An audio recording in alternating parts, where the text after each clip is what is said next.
नमस्कार। स्पेक्ट्रम की modern history की सीरीज में मैं दुष्यंत सिंह एक बार फिर से आप सभी लोगों का बहुत बहुत स्वागत करता हूं। उम्मीद करता हूं आप सभी अच्छे होंगे, आपकी तैयारी भी बहुत ही शानदार तरीके से चल रही होगी।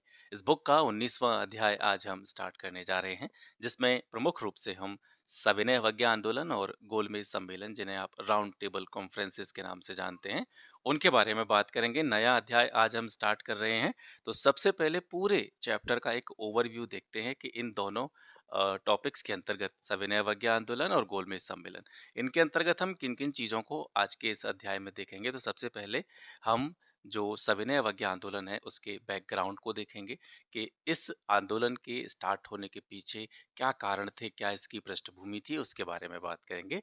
और इसी आंदोलन से जुड़ा हुआ नमक सत्याग्रह और नमक सत्याग्रह के साथ साथ देश के विभिन्न भागों में अलग अलग प्रतीकात्मक रूप में सविनय अवज्ञा आंदोलन का जो समर्थन लोगों के द्वारा किया गया, उनके बारे में बात होगी।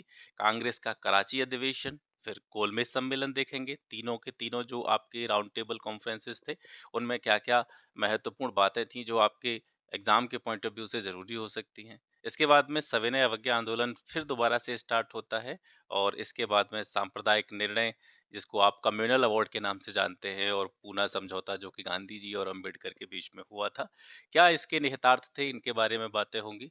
गांधी जी का हरिजन अभियान, इसके ऊपर चर्चा करेंगे। और अंत में जो दो प्रमुख अ, व्यक्तित्व हैं, महात्मा गांधी और डॉक्टर भीमराव अंबेडकर, इनके बीच में वैचारिक रूप से अगर देखें तो क्या समानताएं हो सकती हैं और क्या इनके बीच में विभिन्नताएं थीं। यानी दोनों की सोच में क्या-क्या चीजें ऐसी थीं जो सिमिलर थीं और क्या-क्या चीजें ऐसी थीं जो दोनों अलग-अलग तरीके से सोचते थे। वैचारिक समानता और वैचारिक भिन्नता के बारे में हम यहाँ पे बात करेंगे। ठीक है, तो चलिए स्टार्ट करते हैं। सबसे पहले सविनय अवज्ञा आंदोलन, इसकी पृष्ठभूमि को देखते हैं। इसके अंतर्गत हम कांग्रेस के कलकत्ता, दिल्ली, इसके अंतर्गत हम कांग्रेस के कलकत्ता अधिवेशन से शुरुआत करेंगे। कांग्रेस का कलकत्ता अधिवेशन जो था वो दिसंबर 1928 में हुआ था, जिसके अध्यक्ष थे मोतीलाल नेहरू। और इस अधिवेशन में नेहरू रिपोर्ट पेश की गई। हालांकि नेहरू रिपोर्ट के बारे में मैं आपको पिछली क्लास में भी बता चुका हूँ। तो ये जो कांग्रेस का कलकत्ता अधिवेशन था दिसंबर 1928, जिसकी अध्यक्षता मोतीलाल नेहरू के द्वारा की गई, और इनके द्वारा यहाँ पे क्या पेश की जाती है, नेहरू रिपोर्ट पेश की जाती है। नेहरू रिपोर्ट जो पेश की गई थी, नेहरू रिपोर्ट के जो भी प्रोविजंस थे, जिसके बारे में वहाँ पे बातें की गई थी, तो उनसे जवाहरलाल नेहरू और सुभाष चंद्र बोस के नेतृत्व वाला जो एक विशिष्ट युवा वर्ग था, वो असंतुष्ट था। क्योंकि नेहरू रिपोर्ट में डोमिनियन स्टेट्स की बात की गई थी, औपनिवेशिक स्वराज्य की बात की गई थी। औपनिवेशिक स्वराज्य क्या होता है, ये भी मैं आपको पिछली क्लास में बता चुका हूँ। ठीक है, तो इस नेहरू रिपोर्ट से खास करके जो युवा वर्ग था, जिसका नेतृत्व जवाहरलाल नेहरू और सुभाष चंद्र बोस कर रहे थे, वो इससे असंतुष्ट हुआ। क्योंकि वे चाहते थे कि डोमिनियन स्टेट्स के साथ स्थान पर क्या डिमांड करनी चाहिए, पूर्ण स्वतंत्रता की मांग करनी चाहिए। तो नेहरू रिपोर्ट में क्योंकि डोमिनियन स्टेट्स की मांग की गई थी, औपनिवेशिक स्वराज्य की मांग की गई थी, तो इससे कहीं ना कहीं जो युवा वर्ग था वो असंतुष्ट था।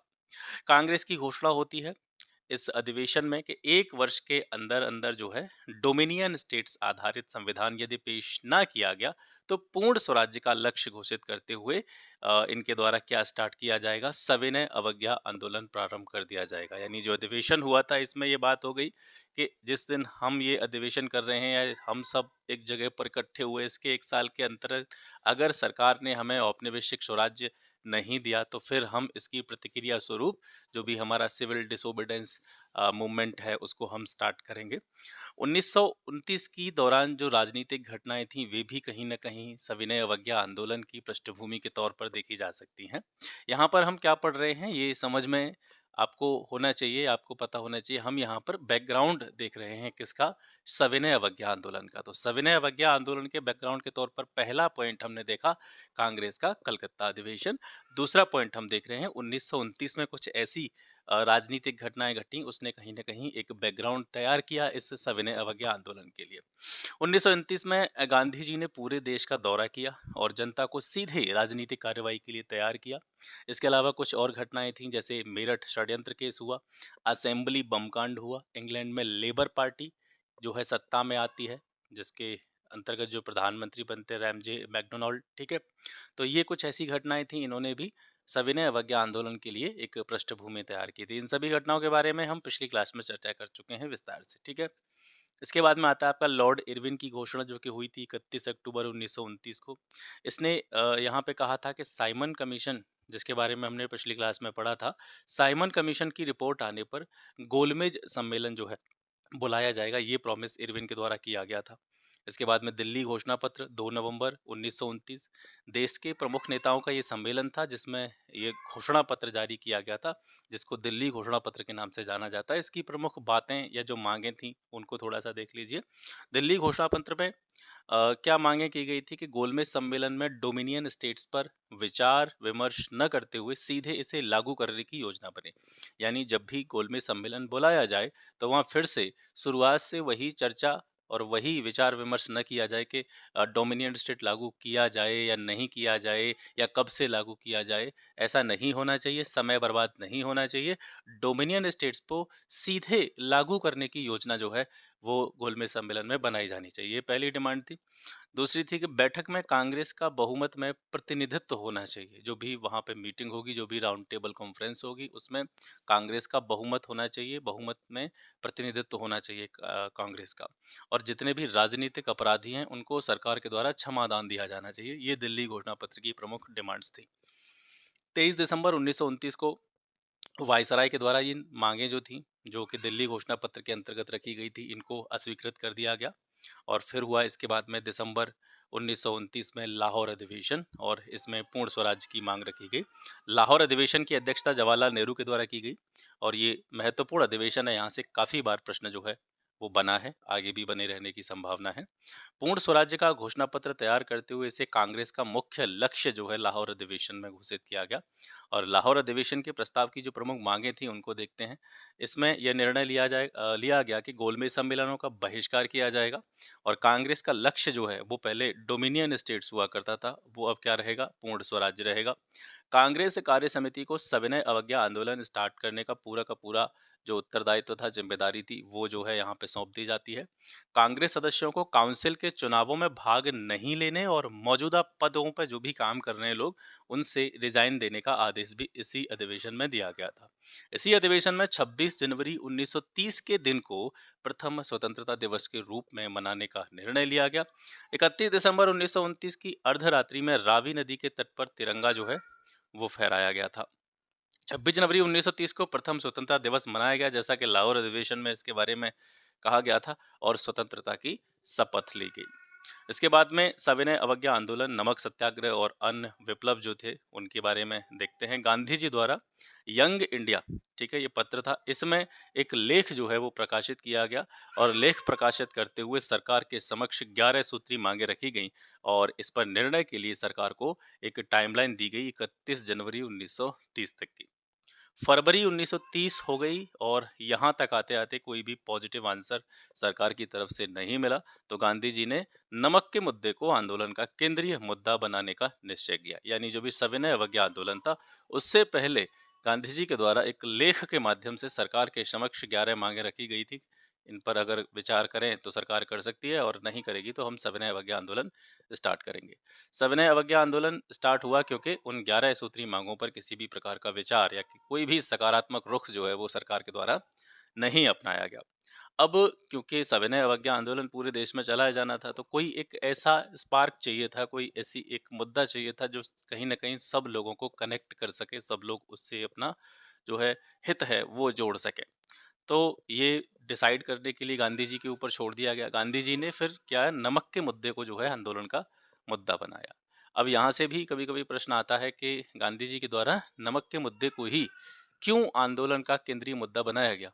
क्योंकि अगर किसी और चीज की तरफ जाएंगे तो उससे हर वर्ग का व्यक्ति कनेक्ट नहीं कर पाएगा, क्योंकि नमक का उपभोग सभी के द्वारा किया जाता है, चाहे गरीब से गरीब तबका हो, चाहे अमीर से अमीर आदमी हो।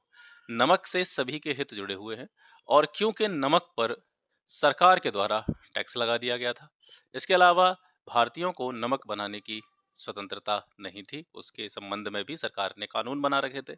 तो नमक का मुद्दा ऐसा लगा गांधी जी को, कहीं ना कहीं इससे सारे लोग जुड़ सकते हैं, सारे लोग कनेक्ट हो सकते हैं। फिर एक तरह से ये भी कहा गया कि सरकार की जो ज्यादतियां हैं वो इस हद तक आ गई हैं कि उन्होंने जो एक मिनिमल सी चीज़ होती है दैनिक जीवन की आवश्यकताओं में नमक, उस पर भी टैक्स लगा दिया है। तो कहीं न कहीं लोगों की जो भावनाएँ थीं, वे इस आंदोलन से जुड़ी। नमक का मुद्दा बेसिकली गरीबों के साथ ही हर भारतीय को प्रभावित करने वाला था और उससे प्रत्यक्ष रूप से जुड़ा हुआ था। इसी वजह से गांधी जी के द्वारा नमक के मुद्दे को आंदोलन का जो केंद्रीय मुद्दा है वो बनाने का निर्णय लिया गया। दांडी मार्च स्टार्ट होता है 12 मार्च को। 12 मार्च से 6 अप्रैल 1930 तक ये चला।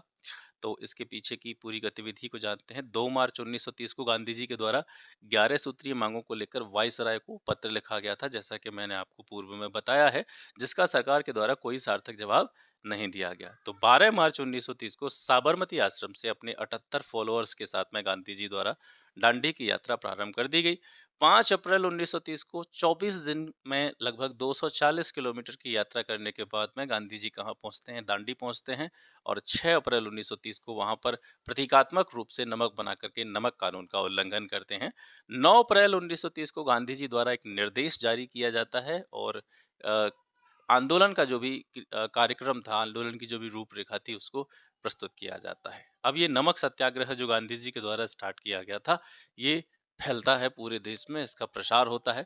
14 अप्रैल 1930 को सरकार की प्रतिक्रियात्मक कार्रवाई के फलस्वरूप जवाहरलाल नेहरू को गिरफ्तार कर लिया जाता है। 4 मई 1930 को गांधी जी ने एक ऐलान किया कि धरसड़ा नमक कारखाना जो है वे वहां पे धावा बोलेंगे अपने लोगों के साथ में और वहां पे नमक कानून तोड़ा जाएगा। तो जब गांधी जी ने ये ऐलान किया तो उनको भी गिरफ्तार कर लिया गया 4 मई को। ठीक है। देश के विभिन्न भागों में ये आंदोलन फैला और देश के विभिन्न भागों में आंदोलन की जो प्रकृति रही या इसका रूप स्वरूप रहा उसके बारे में जानते हैं।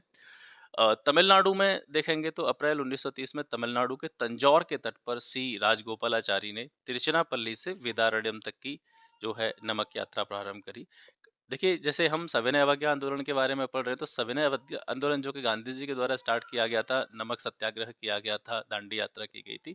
तो इसके प्रतीकात्मक रूप में देश के अलग-अलग भागों के द्वारा देश के अलग-अलग भागों में लोगों के द्वारा जो है इसको सपोर्ट किया जा रहा था। लोग जिसको जो मुद्दा मिला आंदोलन से जुड़ने का, वो अपने स्थानीय मुद्दे को लेकर के आंदोलन से जुड़ गया। ठीक है? तो तमिलनाडु में देखा हमने, यहाँ पे मालाबार में देखेंगे तो के केलप्पन, ठीक है? इनका नाम याद रखेंगे। इन्होंने नमक पदयात्रा का आयोजन किया, ठीक है? और ये जो के केलप्पन है, ये वाइकोम सत्याग्रह से भी जुड़े हुए हैं। इन्होंने कालीकट से लेकर के पोय्यानूर तक की यात्रा की।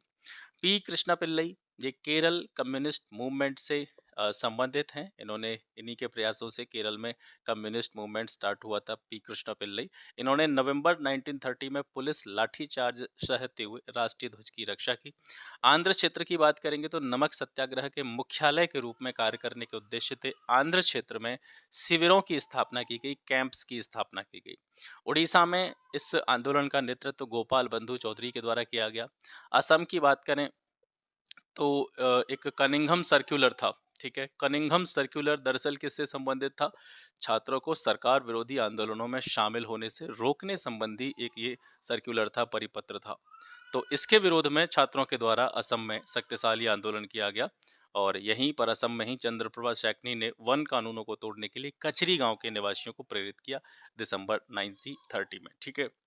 बंगाल में देखते हैं, बंगाल कांग्रेस जो कि सुभाष चंद्र बोस और जेएम सेन गुप्ता के नेतृत्व में दो गुटों में पहले से विभाजित थी। ये कलकत्ता कॉरपोरेशन के चुनाव में संलग्न थी जिस टाइम पर सविनय अवज्ञा आंदोलन चल रहा था। तो बंगाल में सांप्रदायिक दंगे हुए। हालांकि यहाँ पे मुसलमानों का पार्टिसिपेशन बहुत कम देखने को मिलता है। इसके बावजूद सबसे ज़्यादा गिरफ्तारियां और हिंसक घटनाओं की बात करें सविनय अवज्ञा आंदोलन के दौरान, तो वो बंगाल में ही हुई। चौकीदारी और यूनियन विरोधी आंदोलन जो है वो बंगाल में चलाए गए। इसके बाद में बिहार की बात करते हैं। बिहार में चंपारण और सारण जिलों में नमक सत्याग्रह किया गया। पटना में इसका नेतृत्व किया गया किसके द्वारा? अंबिका कांत सिन्हा के द्वारा। इन्होंने पटना में, क्योंकि पटना समुद्र के किनारे तो था नहीं और ज़्यादातर आपने जो देखा होगा नमक कानून तोड़ना या नमक बनाना, इस तरह की जो भी घटनाएं हुई थी वो सभी समुद्र तटीय क्षेत्रों में हुई थी। अब बिहार क्योंकि समुद्र से लगता नहीं है, तो यहाँ पे एक प्रतीक के रूप में नमक बनाने के लिए नखास तालाब को चुना गया और इसका नेतृत्व किया अंबिका कांत सिन्हा के द्वारा। भागलपुर, सारण और मुंगेर जिलों में चौकीदारों के विरुद्ध आंदोलन चलाया गया। राजेंद्र प्रसाद इसके प्रमुख व्यक्ति के रूप में देखे जा सकते हैं। छोटा नागपुर क्षेत्र के हजारीबाग में संस्कृतिकरण आंदोलन के साथ-साथ धार्मिक सामाजिक सुधार भी जुड़ गया। यानी लोगों ने उनके पास में नमक से जुड़ा हुआ कोई एक तरह से कह सकते हैं नमक कानून तोड़ने से संबंधित कोई भी उनके पास पृष्ठभूमि नहीं थी। तो उन्होंने क्या किया, वहाँ पर जो स्थानीय समस्याएँ थीं, जैसे मांस, मदिरा छोड़ने की बात हो या खादी के प्रयोग की बात हो, विदेशी चीज़ों के बहिष्कार की बात हो, तो जो है इनसे इस आंदोलन को कनेक्ट करने का काम किया, जिसमें बोंगा माझी और सोमरा माझी प्रमुख रूप से आप याद रख सकते हैं। यहाँ अधिकतर बड़े जमींदार जो है, वो सरकार के प्रति निष्ठावान बने रहे। उन्होंने इस आंदोलन में लोगों को सपोर्ट नहीं किया। पेशावर में देखते हैं 23 अप्रैल 1930 को स्थानीय नेताओं की गिरफ्तारी के साथ आंदोलन की शुरुआत हुई। आंदोलनकारियों के दमन के लिए जो सेना भेजी गई थी, खास करके हिंदू सेना भेजी गई थी, मुसलमानों पर गोली चलाने का आदेश उनको दिया गया, लेकिन यहाँ पर हिंदू सेना के द्वारा मुसलमानों पर गोली चलाने से इनकार कर दिया गया। पेशावर में खान अब्दुल गफ्फार खां के सामाजिक एवं राजनीतिक सुधारों ने पठानों में राजनीतिक चेतना जगाने का काम किया। खान अब्दुल गफ्फार खां, जिन्हें आप सीमांत गांधी या बादशाह खान के नाम से भी जानते हैं, इन्होंने खुदाई खिदमतगार संगठन की स्थापना करी थी 1929 में। इन्होंने जो आंदोलन चलाया गया था इनके द्वारा, उसको लाल कुर्ती आंदोलन भी कहते हैं। अहिंसा के सिद्धांत को इनके द्वारा सर्वोपरि माना गया था। शोलापुर में देखते हैं गांधी जी की गिरफ्तारी के विरोध में 7 मई 1930 को शोलापुर में जो मिल मजदूर थे उनके द्वारा आंदोलन कर दिया जाता है और पुलिस को खदेड़ कर यहाँ पर एक समानांतर शासन की स्थापना की जाती है। हालांकि सरकार द्वारा मार्शल लॉ यहाँ पे लागू किया जाता है और 16 मई 1930 तक पुनः फिर दोबारा से शोलापुर पर सरकार का कब्जा हो जाता है। धराशना, इसके बारे में बात करेंगे। 21 मई 1930 को सरोजिनी नायडू, इमाम साहब, मणिलाल जो कि गांधी जी के पुत्र थे, इनके द्वारा 2000 आंदोलनकारियों के साथ में धराशना कारखाने पर धावा बोला गया। पुलिस के दमन स्वरूप 2 लोग मारे गए, 320 के आसपास घायल हुए। अमेरिकी पत्रकार मिलर के द्वारा इस घटना की निंदा की गई। वडाला, सैनीकट्टा जो कि कर्नाटक में है, आंध्र हो गया, मिदनापुर, बालासोर, पुरी, कटक, इनके जितने भी नमक कारखाने थे वहां पर भी इसी तरह के प्रदर्शनों का आयोजन किया गया।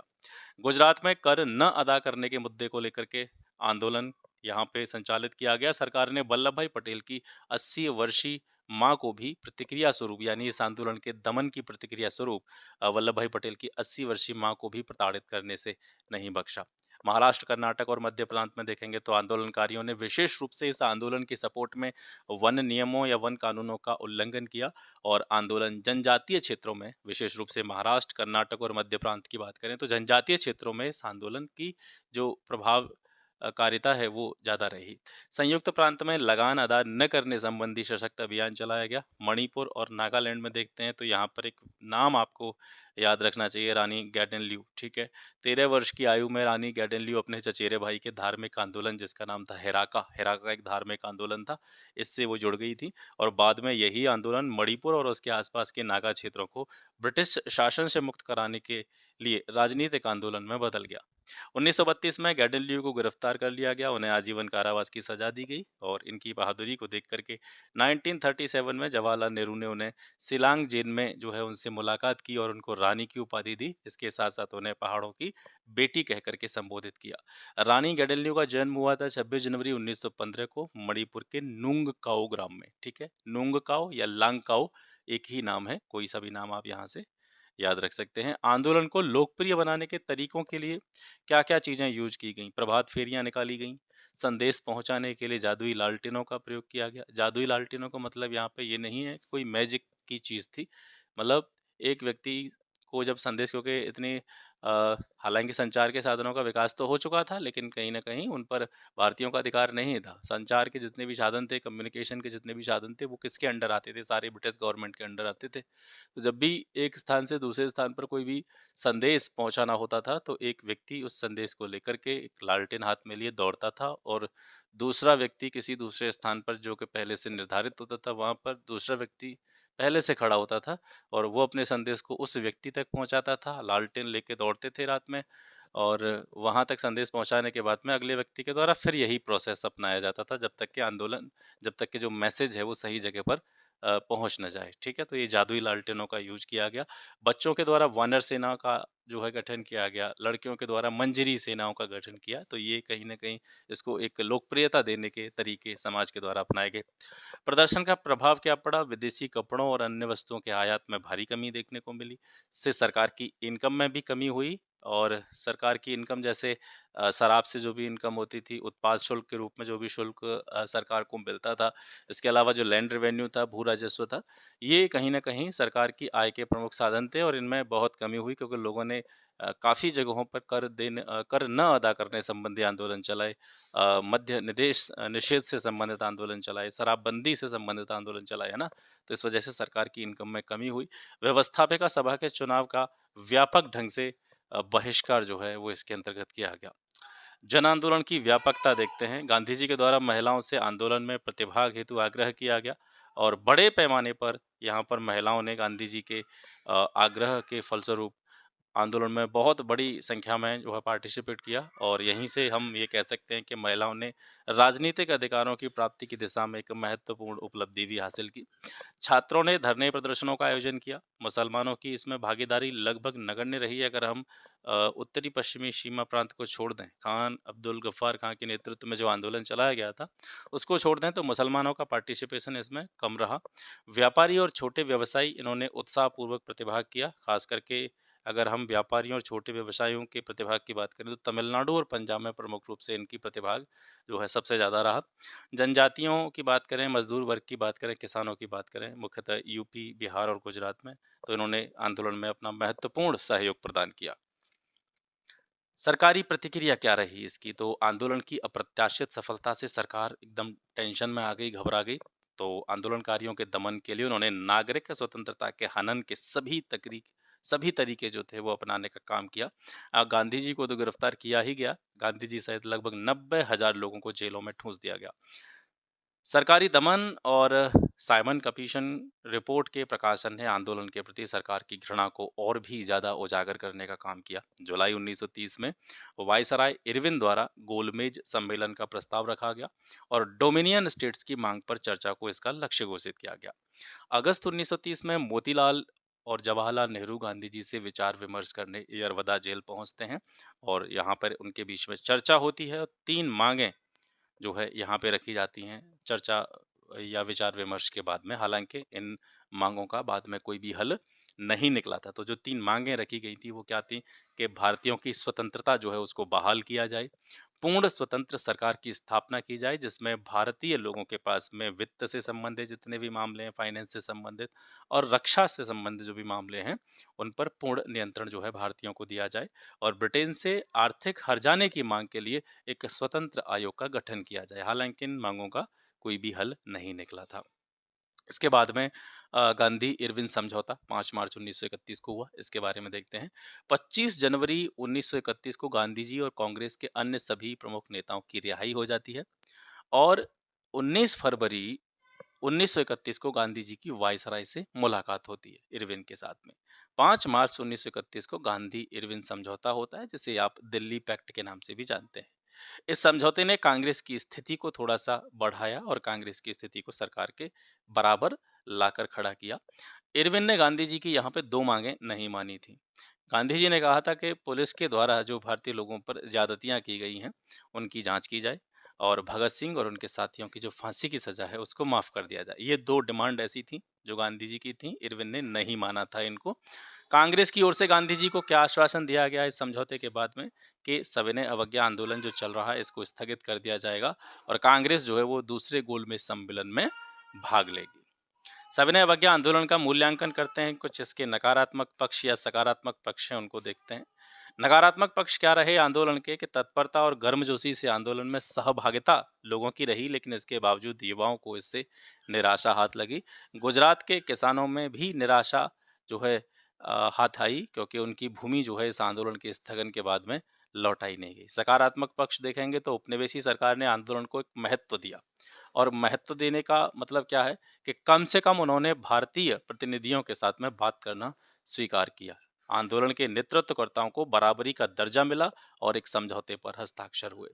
आंदोलनकारी जो कि जेलों में बंद थे उनकी रिहाई पर उनका जब समाज में स्वागत हुआ तो एक हीरो या एक नायक की तरह उनका स्वागत हुआ। ठीक है, तो ये सविनय अवज्ञा आंदोलन का मूल्यांकन था। इस आंदोलन से जुड़े हुए प्रमुख विचारों को देख लीजिए, कभी कभी पूछ लिए जाते हैं। महात्मा गांधी ने लॉर्ड इरविन से कहा था कि भारत एक विशाल कारागृह है, मैं इस अवधारणा को अस्वीकार करता हूँ। इरविन ने कहा था कि भारत क्या है, एक विशाल कारागृह है। तो इस अवधारणा को अस्वीकार करने के संबंध में किसके द्वारा कहा गया?